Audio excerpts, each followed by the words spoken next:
Hi, I'm Phil Bridges, owner of Straight Arrow Repair. Ever want to know how a repairman fixes things? Well, come with me and I'll show you how I solve problems. Let's make things better together.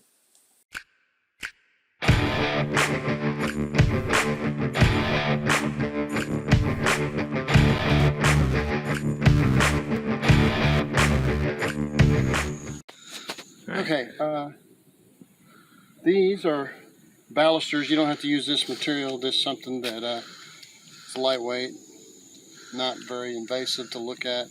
But if you choose to, we get 60-mile-an-hour winds.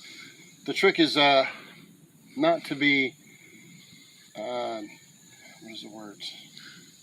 Too high as to catch wind and too low as to block your door. So if you get high, it catches wind, pulls it off, gives a lot of stress. So you have to determine what you can do to keep it lower so as the wind will blow on top, push it down.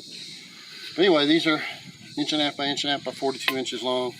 Use them for porches and such. And I'm going to cut a 45 with this battery powered.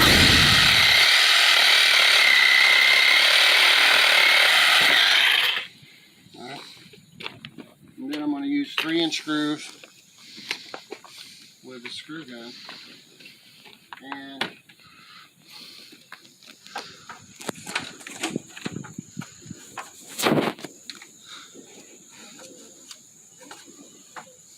it's going to go right into where this rib is. You want to turn that angle where it will fall out on the building. It's Phil Bridges. If you like what you saw, you think it might be helpful to somebody else, push that like button and let other people know what you and I now know. And we'll work together toward making a brighter future. And by the way, we're not Americans, we're Americans. See you next time.